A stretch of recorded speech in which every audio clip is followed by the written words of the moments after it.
નારી સંરક્ષણ ગૃહમાં રહેતી નિરાધાર 4 યુવતીઓ યુવાનીના ઉંમરે પગ મૂકતા ચારેય યુવતીઓના લગ્ન મહિલા અને બાળ કલ્યાણ મંત્રીની ઉપસ્થિતિમાં રંગે ચંગે થયા હતા.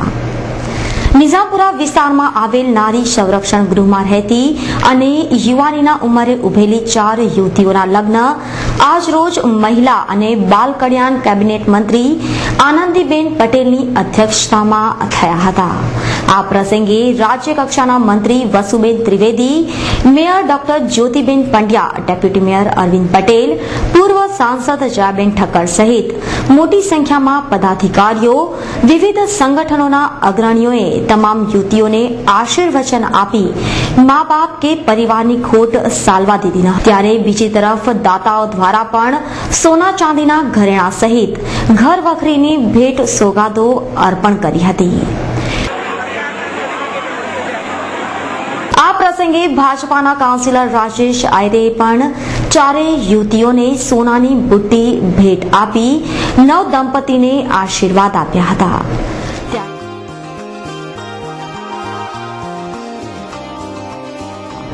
ત્યારે દાંપત્ય જીવનમાં પગરવ માંડતા પૂર્વે સોનલે લગ્ન બાદ પરિવારની ભાવના કેળવી સંસાર અને બાહ્ય જિંદગીનો અનેરો આનંદ મળશેનું જણાવ્યું હતું. ભારતીય જનતા પાર્ટીના વિઝન 2012નો પ્રારંભ થઈ ચૂક્યો છે. આજે વડોદરા ખાતે શરૂ થયેલી કારોબારી બેઠક સાથે જ વિધાનસભા ચૂંટણી અભિયાનના પણ શ્રી ગણેશ થઈ ગયા. વડોદરા શહેરમાં ભાજપ પ્રદેશની કારોબારી બેઠકમાં હાજરી આપવા મુખ્યમંત્રી નરેન્દ્ર મોદી વડોદરા આવી પહોંચ્યા હતા. કર્મભૂમિ વડોદરામાં મુખ્યપ્રધાન નરેન્દ્ર મોદી લાંબા સમય બાદ 2 દિવસના મહેમાન બનનાર હોય હરણી હવાઈ મથકે તેમનું ભવ્ય સ્વાગત થયું હતું. પ્રદેશના નેતાઓ સાથે સ્થાનિક નેતાઓના ધાડે ધાડા હરણી હવાઈ મથકે જોવા મળ્યા હતા. હરણી હવાઈ મથકથી મુખ્યપ્રધાન નરેન્દ્ર મોદી સીધા કારેલીબાગ સત્યમ શિવમ સુંદરમ હોલ ખાતે પહોંચ્યા હતા, જ્યાં પ્રદેશ અધ્યક્ષ આરસી ફળદુ, પૂર્વ પ્રમુખ પુરુષોત્તમ રૂપાલા, ભાજપના રાષ્ટ્રીય પ્રવક્તા બલબીર પુંજ સહિત અગ્રણીઓએ દીપ પ્રગટાવી કારોબારીનો શુભારંભ કરાવ્યો હતો. કારોબારીના પ્રારંભે વંદે માતરમ ગાન થયું હતું અને ત્યારબાદ મુખ્યમંત્રી નરેન્દ્ર મોદી, પ્રદેશ પ્રમુખ આરસી ફળદુ સહિત નેતાઓનું ગાયકવાડી પાઘડી પહેરાવી સ્વાગત કરવામાં આવ્યું હતું.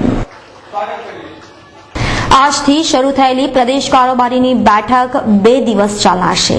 વડોદરા ખાતે મળેલી પ્રદેશ કારોબારીથી રાજકીય ગરમાવો આવી ગયો હતો. કારોબારી બેઠકના પ્રથમ દિવસે અનેક મુદ્દાઓ પર વિસ્તૃત ચર્ચા કરવામાં આવનાર છે. ખાસ કરીને વર્તમાન કેન્દ્ર સરકારના રાજમાં વધેલી મોંઘવારી અને ભ્રષ્ટાચારનો મુદ્દો ચર્ચાની એરણે રહેનાર છે. આ અંગે પ્રદેશ પ્રવક્તા આઈ.કે. જાડેજાએ વધુ માહિતી આપતા કેન્દ્ર સરકાર પર પ્રહાર કર્યા હતા. તો મુખ્યપ્રધાન નરેન્દ્ર મોદી પાસે રજૂઆત માટે સમયની માંગ કરનાર નલિન ભટ્ટે સવિનય કાનૂન ભંગની ચીમકી ઉચ્ચારી હતી. નલિન ભટ્ટે આજ રોજ જિલ્લા કલેક્ટર કચેરી ખાતે પહોંચી કહ્યું હતું કે પ્રજાની સમસ્યાની રજૂઆત માટે અમને મુખ્યમંત્રી નરેન્દ્ર મોદીને મળવાનો સમય નહીં અપાય તો ગઈકાલે બપોરે ગાંધીનગર ગૃહથી સત્યમ શિવમ સુંદરમ હોલ સુધી મૌન પદયાત્રા કરી તેમને મળવા સવિનય કાનૂન ભંગ કરવામાં આવશે. નલિન ભટ્ટે આ મુદ્દે તેમની ધરપકડ કરાશે તેની પણ તૈયારી બતાવી હતી. ગુરુ પૂર્ણિમા અને ગૌરી વ્રતના અનોખા સહયોગને આવકારી વોર્ડ નંબર 12ના ભાજપના કાઉન્સિલર રાજેશ આયરે અને તેમની ટીમે ગુરુ વંદના સાથે ગૌરી વ્રત નિમિત્તે કુંવારિકાઓને આનંદ મનોરંજન કરાવી ગુરુ ગૌરીની મહિમા સાર્થક કરી હતી. ભાજપાના કાઉન્સિલર રાજેશ આયરે અને તેમની ટીમ દ્વારા દર વર્ષે ગૌરી વ્રત નિમિત્તે કુંવારિકાઓને વિવિધ મનોરંજન સાથે યાત્રાધામનો પ્રવાસ કરાવવામાં આવતો હોય છે.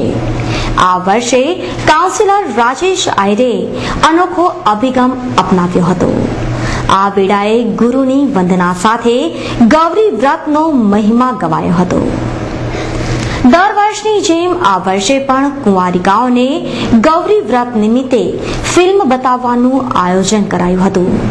2000થી પણ વધુ કુંવારિકાઓ ગત રોજ ફિલ્મ જોવા આવી હતી, જેઓને બસની સુવિધા સાથે ગોત્રી વિસ્તારની અદ્યતન પ્રિયા ટોકીઝમાં લઈ જવાયા હતા.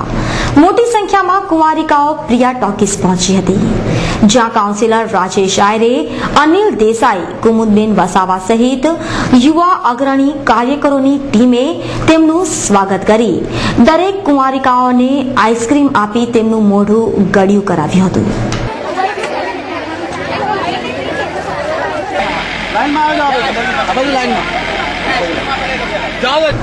ગૌરી વ્રતની ઉજવણીમાં ગુરુ પૂર્ણિમાના સહયોગથી ગુરુ મહિમા પણ ગવાયો હતો.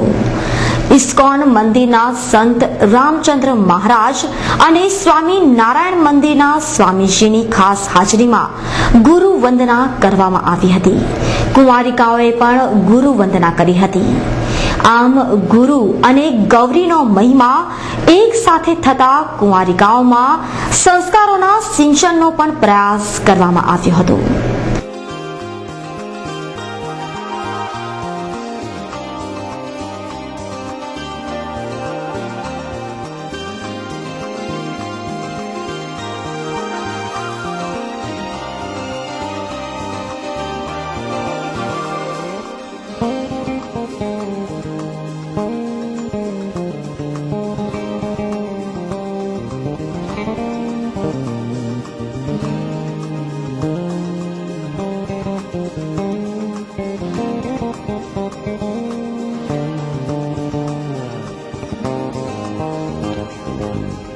खड़े करिए भगवान की तरफ, आकाश की तरफ, ताकि बारिश आए. कृष्णा कृष्णा हरे हरे गौरी और गुरु दोनों के व्रत के महत्व को बताते हुए श्रीमान राजेश आयरे जी ने कार्यक्रम जो आयोजित किया है, हम सभी लोग उसमें आभारी हैं. और ख़ास तौर से हमारे साथ स्वामी जी आए हुए हैं. इन्होंने भी सब बच्चों को हर प्रकार से प्रेरित किया कि अपने ज्ञान को प्राप्त करें और उस ज्ञान के द्वारा इस समाज कल्याण के लिए कार्य करें. પોતે બાલિકાઓને સારું એવું પોતે જ્ઞાન આપવા માટે માગે છે, સારી કેળવણી કરવા માટે માગે છે, સારા સંસ્કારો આપવા માગે છે. એટલે આજે ગુરુ પૂર્ણિમા અને ત્યારે ગૌરી વ્રત નિમિત્તે આજે કંઈ કાર્યક્રમ કર્યો છે, એથી અમે બહુ જ આનંદ થયો છે અને રાજેશભાઈ આયરને અમે ધન્યવાદ આપ.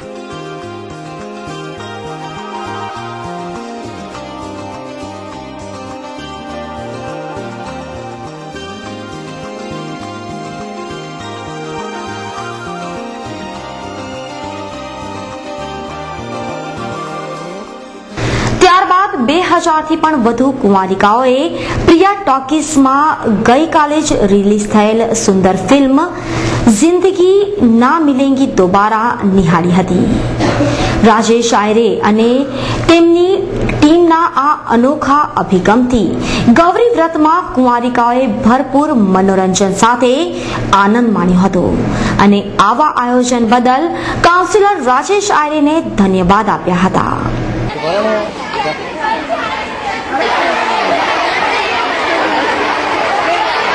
हमारा त्याना कॉर्पोरेटर राजेश अंकल आज अमने प्रिया टॉकीज़માં જિંદગી ના મિલેગી દોબારા પિક્ચર જોવા લાવ્યા છે.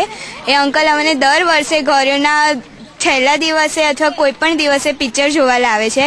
તો મને અંકલ પર આમ બહુ સારા છે અને મને કહેવાની ઈચ્છા થાય છે કે જિંદગી ના મિલેગી દોબારાની જેમ અમને પણ આવા જ કોર્પોરેટર મળવા જોઈએ કે જે અમારા માટે સારી રીતના બધી વ્યવસ્થા કરી શકે અને અમને કોઈ પણ મુસીબત હોય તો અમારી સાથે રહીને અમારો સાથ આપીને અમારી એ મુસીબત દૂર કરી શકે. Thank you. આજે અમારો ગૌરી વ્રતનો ત્રીજો દિવસ છે. અમારા કોર્પોરેટર રાજેશભાઈ આયરે અમને અહીંયા પ્રિયા ટોકીઝમાં જિંદગી ના મિલેગી દોબારા પિક્ચર જોવા લાવ્યા છે અને અહીંયા બહુ જ ખૂબ મોટી સંખ્યામાં બહેનો આવી છે અને અમને ત્યાંથી બસ લક્ઝરીની વ્યવસ્થા પણ છે અહીંયા લાવવા લઈ જવા માટે અને અમને આઈસ્ક્રીમ પણ આપ્યો અને વેફર પણ આપવામાં આવી છે. અમે પ્રિયા ટોકીઝમાં જિંદગી ના મિલેગી દોબારા પિક્ચર જોવા આવ્યા છે. અમને રાજેશ અંકલ આયરે લાયા છે અહીંયા. અમે આવીને અહીંયા આઈસ્ક્રીમ ને વેફર્સ ખાધી. અમને બહુ જ મજા આવી છે. આજે ગૌરી વ્રતનો ત્રીજો દિવસ છે. અમને ખૂબ જ મજા આવી છે. તો ગુરુ ગૌરી મહિમાના સુંદર અનોખા પ્રકારનું આયોજન કરી કુંવારિકાઓને અલુણા વ્રતમાં પ્રફુલ્લિત રાખવાનો પ્રયાસ કરનાર રાજેશ આયરે આયોજનને સફળ બનાવવા બદલ સહકાર આપનાર તમામનો હૃદયપૂર્વક આભાર માન્યો હતો તેમજ વિસ્તારના વાલીઓએ ફરી એકવાર તેમના પર મૂકેલા વિશ્વાસ બદલ સદાય તેમના ઋણી રહેશે તેમ જણાવ્યું હતું. આજનો જે મહત્વનો વિષય એ છે કે ગુરુ સાથેનો ગૌરીનો એટલે જે ગુરુ પૂર્ણિમાનો દિવસ છે એટલે અમારી જે વિસ્તારની બહેનો છે, અમારી વિસ્તારની જે છોકરીઓ છે એ ગુરુની પૂજા કરી અને સાથે સાથે ગૌરી વ્રતની કુંવારિકા જે 5-5 દિવસ સુધી જે કુંવારિકાઓ પોતાના પેટમાં અન્ન નથી લેવાની એવી છોકરીઓ જે અમારા વિસ્તારને અને સમગ્ર વડોદરા શહેરને અને જે ધર્મથી જે સંસ્કારનું જે વડોદરા શહેરની સંસ્કારી નગરીનું જે સિંચન કરી રહ્યા છે તેના માટે એક ફળ સ્વરૂપે અમારા વિસ્તારમાં દર વર્ષની જેમ આ વર્ષે પણ 2000 છોકરીઓ આવી હતી અને ઇસ્કોન મંદિરના તેમજ સ્વામિનારાયણ સંપ્રદાયના જે ધર્મગુરુ હતા એ ગુરુ પૂર્ણિમાનો દિવસ છે. આજે બહેનો નાની કુમારિકાઓ એમના આશીર્વાદ લઈ અને પિક્ચર જોશે. ખાસ કરીને અમારા વિસ્તારના દરેક માતા પિતાઓને અમે ખૂબ ખૂબ આભાર માનીએ છીએ કે અમારા એક ફોન પર કે અમારા એક મેસેજ પર પોતાની આટલી વહાલી દીકરી અમને સોંપી દે છે અને આ દીકરીઓનો મુખ્ય હેતુ પાછળ કોઈ પણ એક વાલી અમારી સાથે હોતા નથી. 3 વર્ષથી માંડીને 15 વર્ષની છોકરી જાતે અમારા ત્યાં આવે છે અને જાતે અમે લોકો એમને મૂકી આવીએ છીએ અને દર વર્ષની જેમ આ વર્ષે પણ આટલા મોટો એમાં અમારા ભરોસો મૂકીને અમારા વિસ્તારના દરેક વડીલોએ અમારા પર ફરી એકવાર જે ઋણ આપ્યું છે હું આવું ને આવું જ ભગવાનને પ્રાર્થના કરીએ કે આવાના આવા જ એક ધર્મનું સંચાર અને સિંચન થતું જ રહે તેવી જ અપેક્ષા સાથે વંદે માતરમ, ભારત માતા કી જય અસ્તુ. અલબત્ત ગુરુ પૂર્ણિમાના પાવન દિને ગૌરી વ્રત કરનાર કુંવારિકાઓના ચહેરાઓ પર ખુશીની લહેર છવાઈ ગઈ હતી અને સંસ્કારોના સિંચનનો બેવડો પ્રયાસ ખરેખર સરાહનીય બની રહ્યો હતો.